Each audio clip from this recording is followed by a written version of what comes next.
Hello and welcome. My name is Alan, and we are back with more Anne Frank, The Diary of a Young Girl.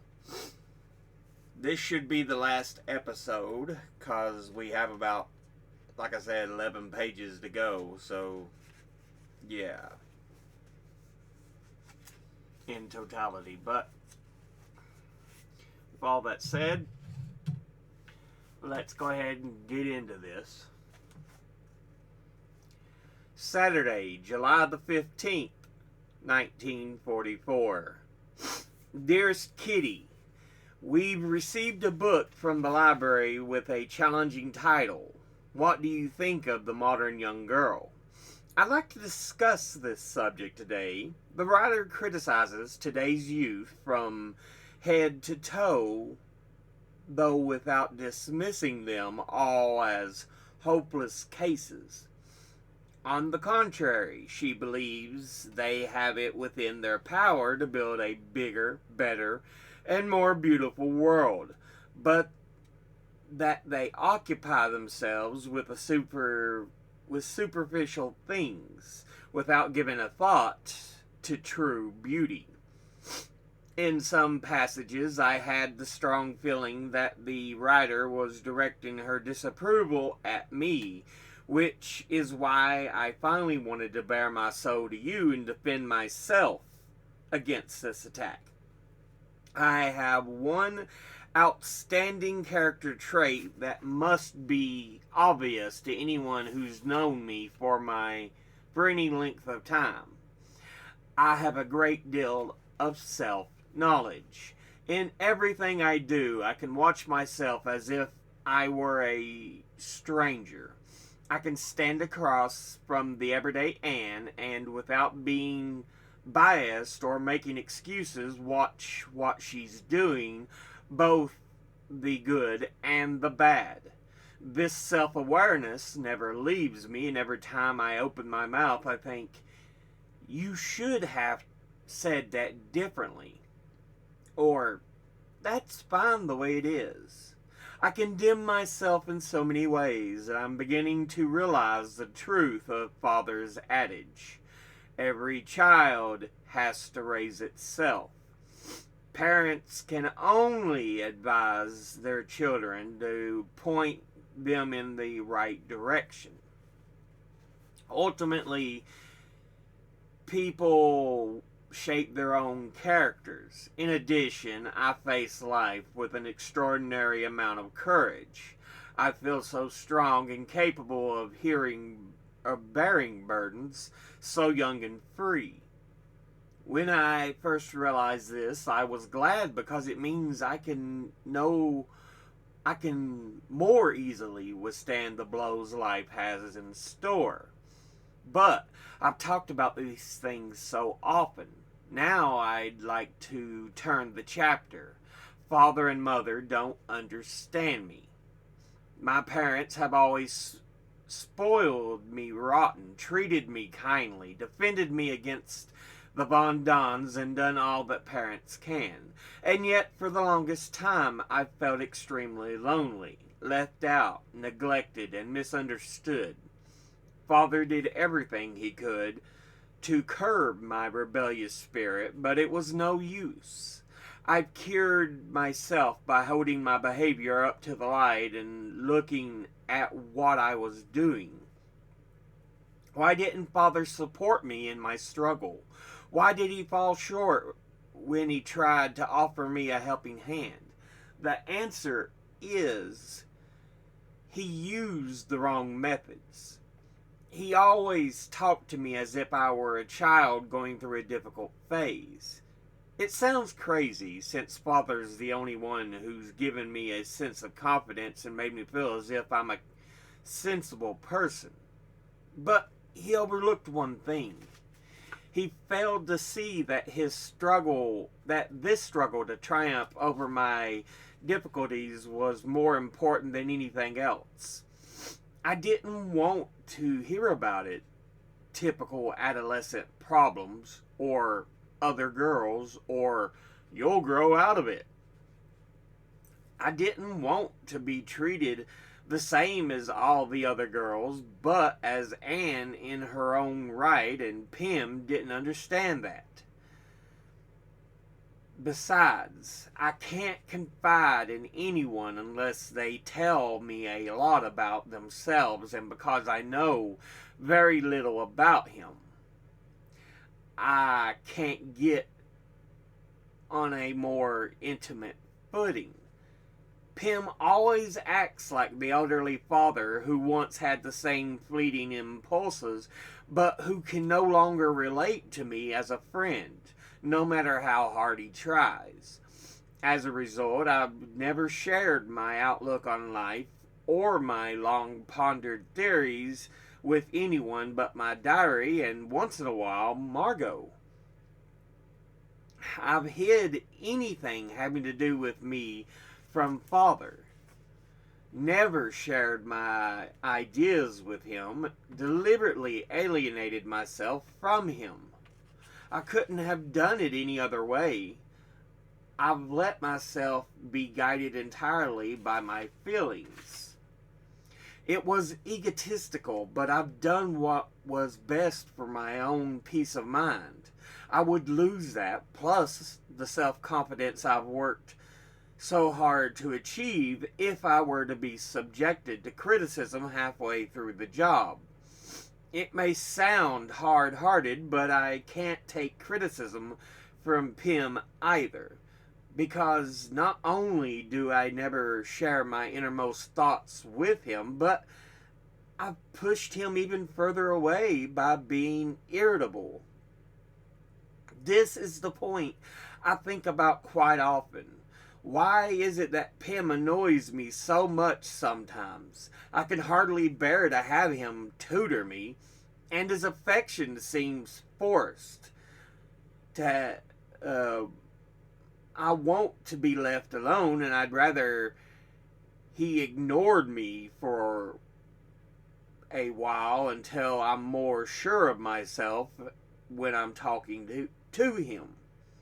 I'm still torn with guilt about the mean letter I wrote him when I was so upset.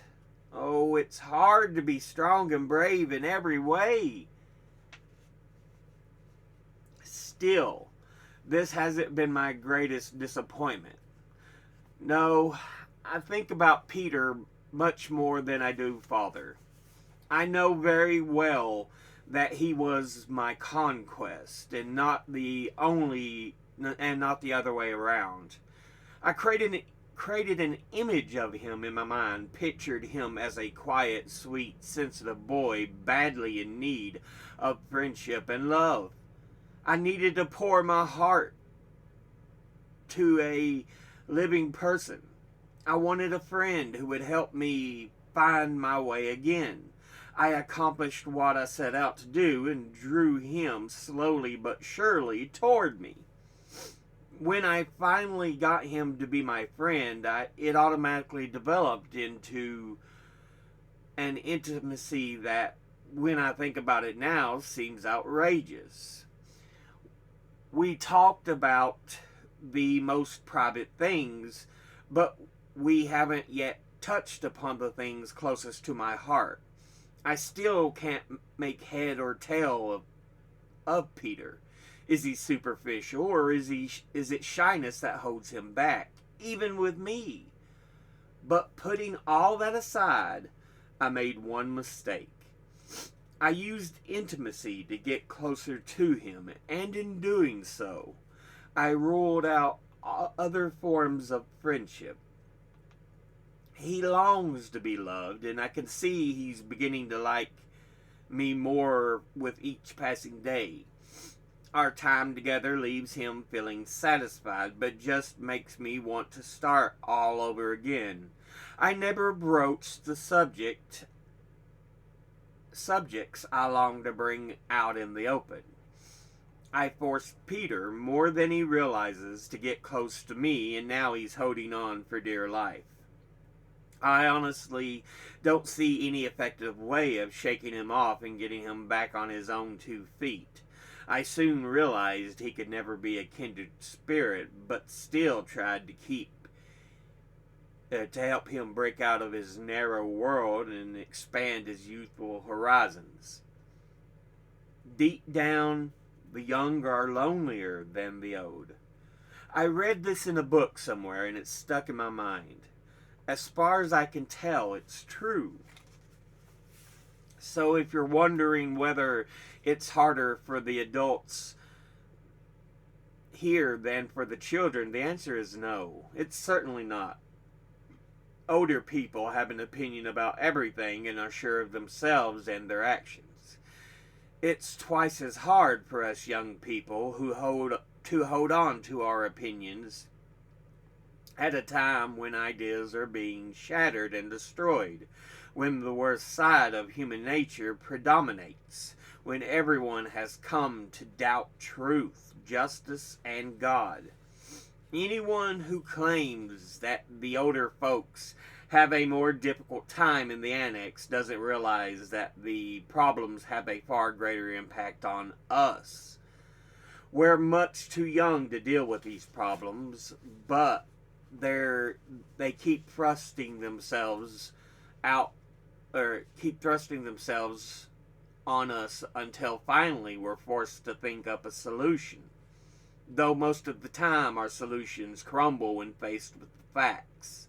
It's difficult in times like these. Ideals, dreams, and cherished hopes rise within us, only to be crushed by grim reality. It's a wonder I haven't abandoned all my ideals. They seem so absurd and impractical. Yet I cling to them because I still believe, in spite of everything, that people are truly good at heart. It's utterly impossible for me to build my life on a foundation of chaos, suffering, and death. I see the world being slowly transformed into a wilderness. I hear the approaching thunder that one day will destroy us too. I feel the suffering of millions. And yet, when I look up at the sky, I somehow feel that everything will change for the better. That this cruelty too will end. That peace and tranquility will return once more. In the meantime, I must hold on to my ideas. Perhaps the day will come when I'm able to realize them. Yours, Anne M. Frank. Friday, July the 21st, 1944. Dearest Kitty, I'm finally getting optimistic. Now at last things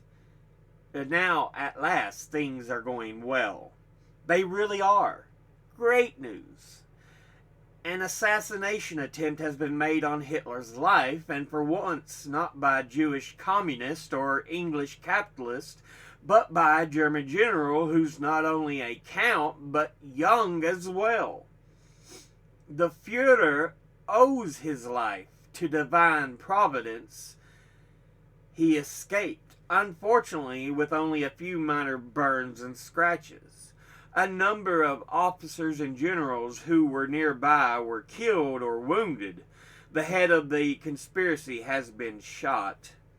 This is the best proof we've had so far that many officers and generals are fed up with the war and would like to see Hitler sink in a bottomless pit so they can establish a military dictatorship, make peace with the Allies, rearm themselves, and over a few decades start a new world war.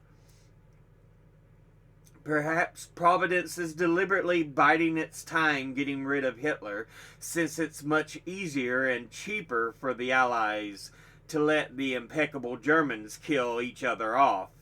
It's less work for the Russians and the British, and it allows them to start rebuilding their own cities at all that much sooner.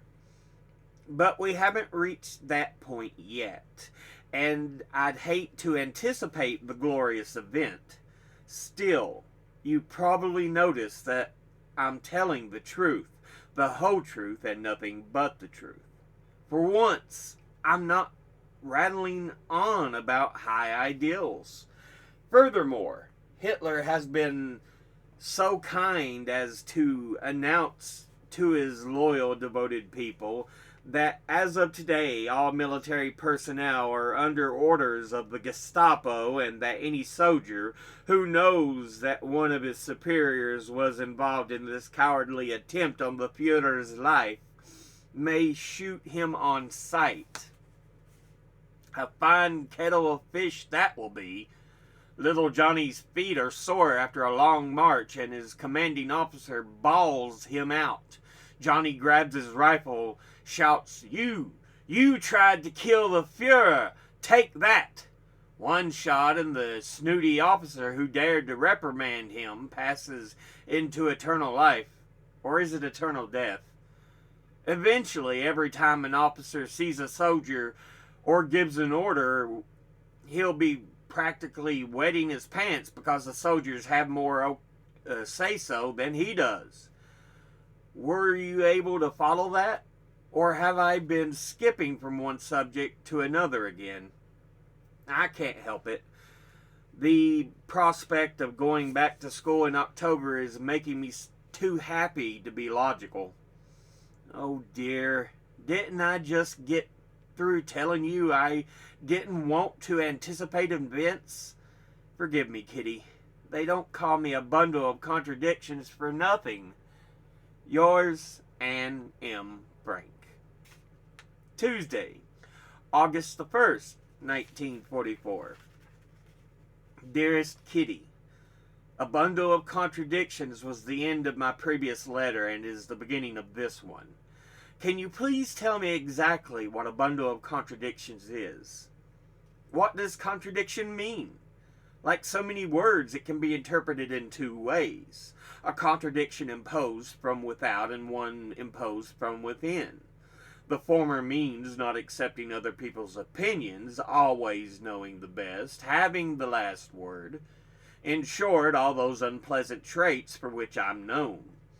The latter, for which I'm not known, is my own secret. As I've told you many times, I'm split in two. One side contains my exuberant cheerfulness, my flippancy, my joy in life, and above all, my ability to appreciate the lighter sides of things. By that I mean not finding everything wrong with flirtations, a kiss, an embrace, an off-color joke. This side of me is usually lying in wait to ambush the other one, which is much purer, deeper, and finer. No one knows Anne's better side and that's why most people can't stand me. Oh, I can be an amusing clown for an afternoon, but after that, everyone's had enough of me to last a month. Actually, I'm what a romantic movie is to a profound thinker. A mere diversion, a comic interlude, something that is soon forgotten. Not bad, but not particularly good either. I hate having to tell you this, but why shouldn't I admit it when I know it's true? My lighter, more superficial side will always still a march on the deeper side and therefore always win. You can't imagine how often I've tried to push away this Anne, which is only half of what is known as Anne, to beat her down, hide her, but it doesn't work, and I know why. I'm afraid that people who know me as I usually am will discover I have another side, a better and finer side. I'm afraid they'll mock me, think I'm ridiculous and sentimental and not take me seriously. I'm used to not being taken seriously, but only the light-hearted Anne is used to it and can put up with it. The deeper Anne is too weak. if I force the good Anne into the spotlight for even 15 minutes, she shuts up like a clam the moment she's called upon to speak and lets Anne number one do the talking. Before I realized it, she's disappeared. So the nice Anne is never seen in company. She's never made a single appearance, though she almost always takes the stage when I'm alone. I know exactly how I'd like to be, how I am, on the inside. But unfortunately, I'm the only one, I'm only like that with myself. And perhaps that's why. No, I'm sure that's the reason why. I think of myself as happy on the inside, and other people think I'm happy on the outside. I'm guided by the pure Anne within, but on the outside, I'm nothing but a frolicsome little goat tugging at its tether. As I've told you, what I say is not what I feel, which is why I have a reputation for being boy crazy as well as a flirt, a smart aleck, and a reader of romances. The happy-go-lucky Anne laughs, gives a flippant reply, shrugs her shoulders, and pretends she doesn't give a darn. The quiet Anne reacts in just the opposite way.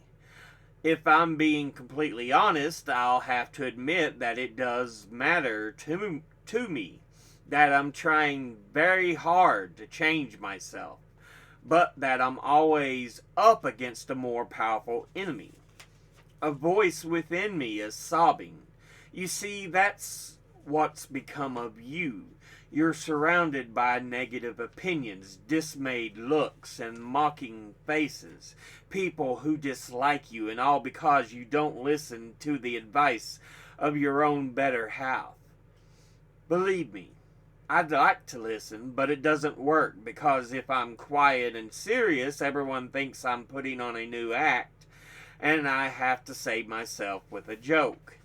And then I'm not even talking about my own family, who assume I must be sick, stuff me with aspirins and sedatives, feel my neck and forehead to see if I have a temperature, ask about my bowel movements, and berate me for being in a bad mood, until I just can't keep it up anymore. Because when everybody starts hovering over me, I get cross, then sad, and finally end up turning my heart inside out, the bad part on the outside and the good part on the inside, and keep trying to find a way to become what I'd like to be and what I could be if only there were no other people in the world. Yours, Anne M. Frank. Anne's diary ends here. Afterword. On the morning of August 4th, 1944, sometime between 10 and 10:30, a car pulled up at 263 Prinsengracht. Several figures emerged. An SS Sergeant, Karl Joseph Silberbauer, in full uniform, and at least 3 Dutch members of the security police, armed but in civilian clothes. Someone must have tipped them off. They arrested the 8 people hiding in the annex, as well as 2 of their helpers, Victor Kugler and Johannes Kleiman, though not Miep Gies and Elizabeth Bepp Voskil, and took all the valuables and cash they could find in the annex. After the arrest, Kugler and Kleiman were taken to prison in Amsterdam. On September the 11th, 1944, they were transferred without benefit of a trial to a camp in Amersfoort in Holland. Kleiman, because of his poor health, was released on September the 18th, 1944. He remained in Amsterdam until his death in 1959. Kugler managed to escape his imprisonment on March the 28th, 1945, when he and his fellow prisoners were being sent to Germany as forced laborers. He immigrated to Canada in 1955 and died in Toronto in 1989. Elizabeth Boskell Rieck died in Amsterdam in 1983. Miep Santroschitz-Gies is still living in Amsterdam. Her husband, Jan, died in 1993. Upon their arrest, the 8 residents of the annex were first brought to a prison in Amsterdam and then transferred to Westerbork, the transit camp for Jews in the north of Holland. They were deported on September 3rd, 1944, in the last transport to leave Westerbork, and arrived 3 days later in Auschwitz in Poland. Herman von Pels, who we know as Mr. Von Don, was, according to testimony of Otto Frank, gassed to death in Auschwitz in October or November of 1944, shortly before the gas chambers were dismantled.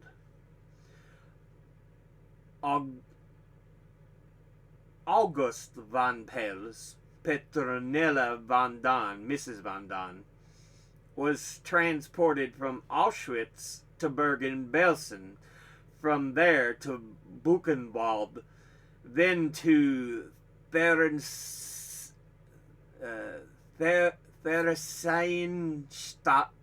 on April 9th, 1945, and apparently to another concentration camp after that. It is certain that she did not survive, though the date of her death is unknown. Peter Van Pels, or Peter Von Don, as we know him in the book, was forced to take part in the January 16th, 1945 death march from Auschwitz to Mauthausen, Austria, where he died on May the 5th, 1945, 3 days before the camp was liberated. Fritz Pfeffer, who we know as Albert Dussel, died on December the 20th, 1944, in the Neuengamme concentration camp, where he had been transferred from either Buchenwald or Sachsenhausen. Edith Frank died in Auschwitz-Birkenau on January the 6th, 1945, from hunger and exhaustion. Margot and Anne Frank were transported from Auschwitz at the end of October and brought to Bergen-Belsen, a concentration camp near Hanover, Germany. The typhus epidemic that broke out in the winter of 1944-1945, as a result of the horrendous hygienic conditions, killed thousands of prisoners, including Margot, and a few days later, Anne. She must have died in late February or early March. The bodies of both girls were probably dumped in Bergen-Belsen's mass graves. The camp was liberated by the British troops on April 12, 1945.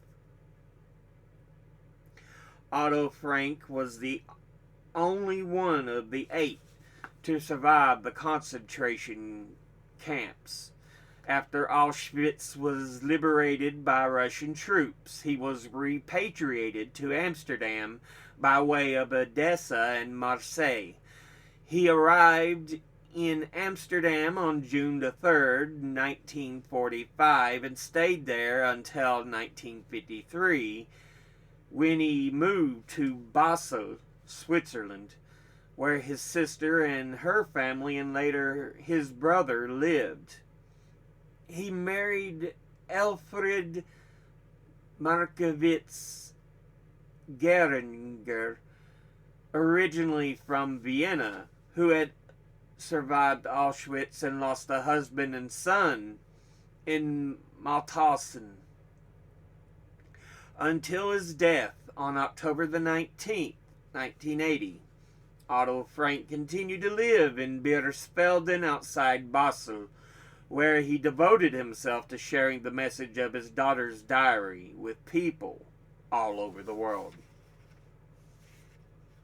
But yeah, that's the end of the book.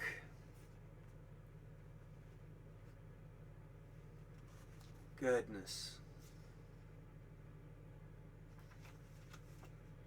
August the 4th, 1944. And her last entry is August the 1st, 1944. Oh.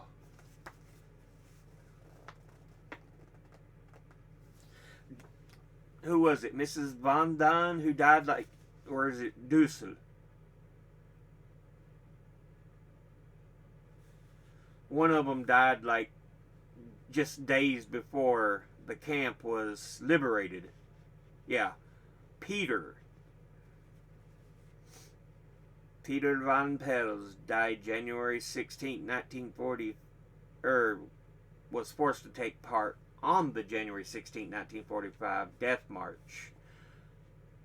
And he died there at Mauthausen on May the 5th, 1945, 3 days before the camp was liberated. Oh, goodness. And it was a waste of life that these German monsters committed.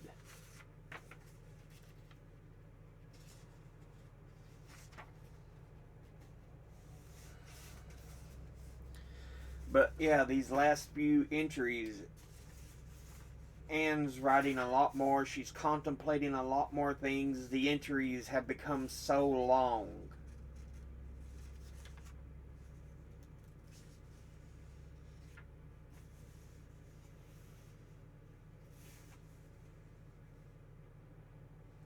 We know a few entries before they were talking so loud with the windows open, and it's like, are we even trying to hide anymore? And unfortunately,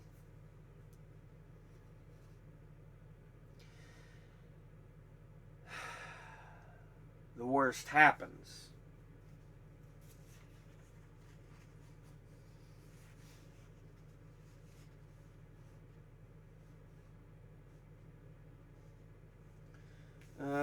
I'm trying to see which date it was they were talking about that.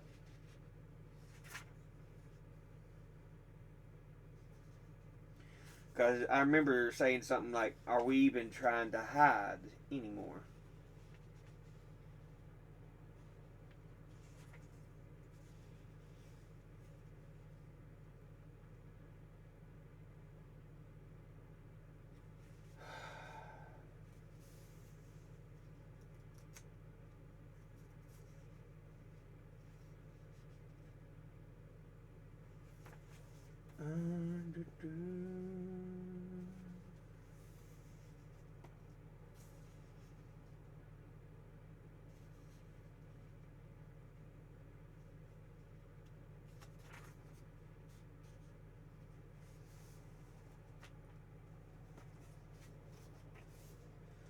Yeah, but the Von Don's real name was Von Pels.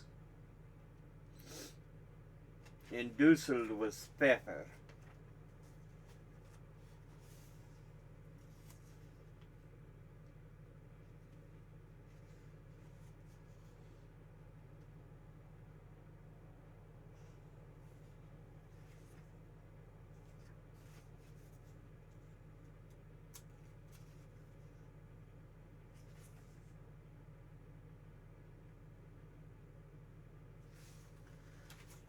I think it was a little further Or a little more toward this way, but yeah. I think it was when they had the strawberries and everything.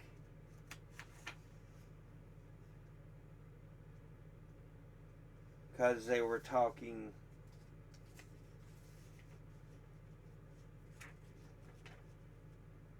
Yeah, yeah. That was July the 8th, 1944, and of course they were picked up August 4th, so a month later.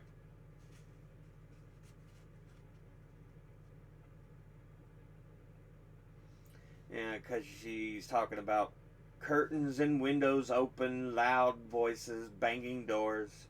I was trembling with excitement. I kept thinking, are we really in hiding? So you can't help but wonder if that's what gave them away.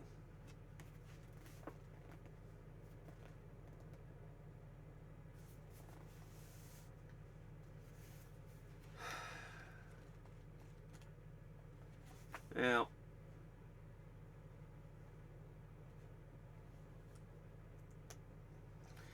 go back to the middle of the book. They've got all the pictures.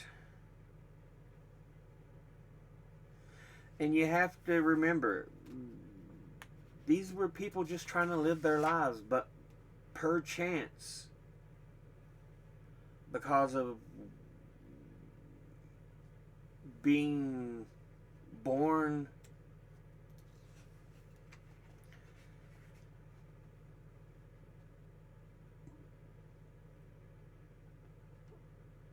a certain way, or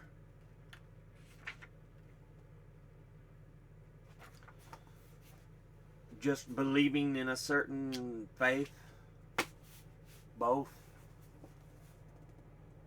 And we know it wasn't just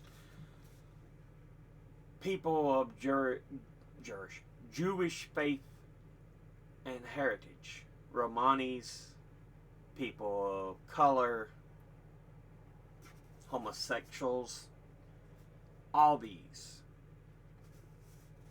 were targets of the Nazis. As is often the case when you have hate groups, they target those peoples especially because usually there ends up not being as much pushback.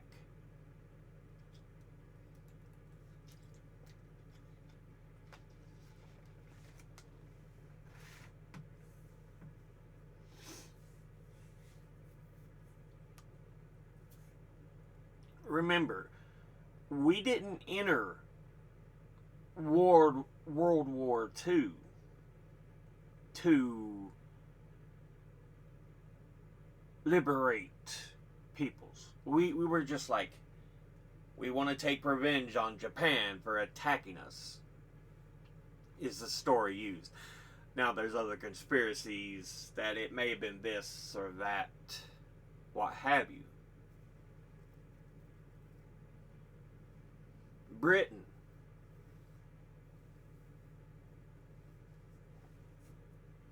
I'm not sure if they were necessarily there to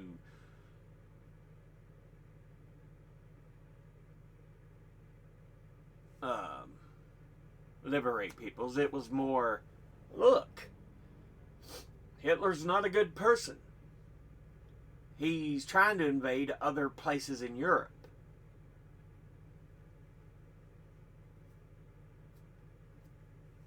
And then, of course, Russia had a peace agreement, but Nazi Germany turned on it eventually.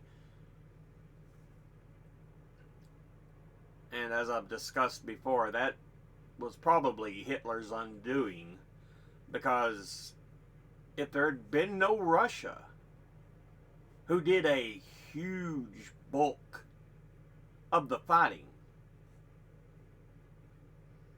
this may have been a different outcome.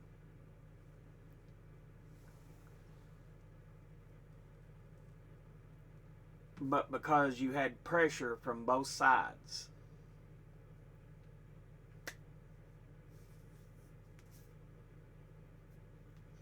It really changed things. And again, though the U.S.'s reason for entry dealt with Japan, it would send troops into Europe.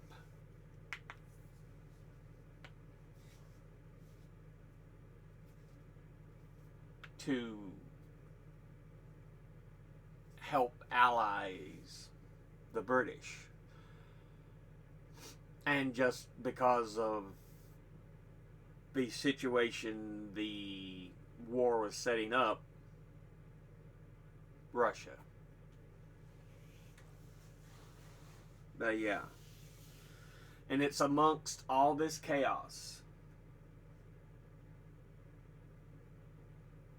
that these 8 people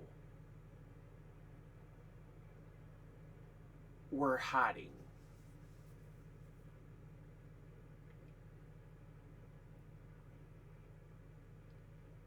Unfortunately, it would end up all for naught.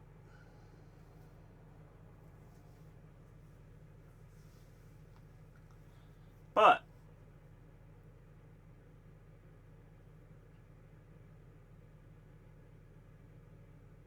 yeah.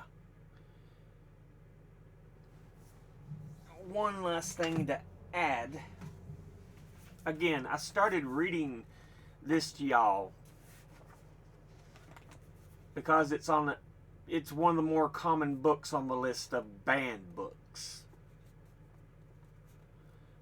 Because there's always these hate groups, these monsters, who are like, no, you shouldn't read that. No, you should read this so you can learn from it. Where mistakes happen. But instead, we've now got morons leading the country right down this path.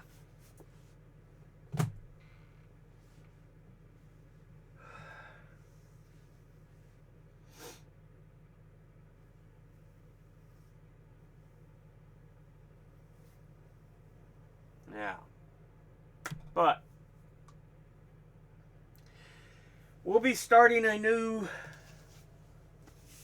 reading series next Tuesday. It's something a little lighter, a little more lighthearted. I enjoy it. It's for the more nerdy. It's a book called Eats, Shoots, and Leaves. And again, for the nerdy, it's about grammar. It's not horribly long. It's right around 200 pages, but yeah. If you enjoy the intricacies of how a misplaced comma or exclamation, lack of periods can completely change what you are reading or writing, I think you'll enjoy it. I do. But we'll be getting into that next week. But for now, that ends the Diary of Anne Frank. I hope you enjoyed it. As always, educate thyself. Think, read, study, learn. Someone tells you something you have trouble believing, ask them to cite their sources. Thank you all for watching. I'll see you all in the next one. Until then, later.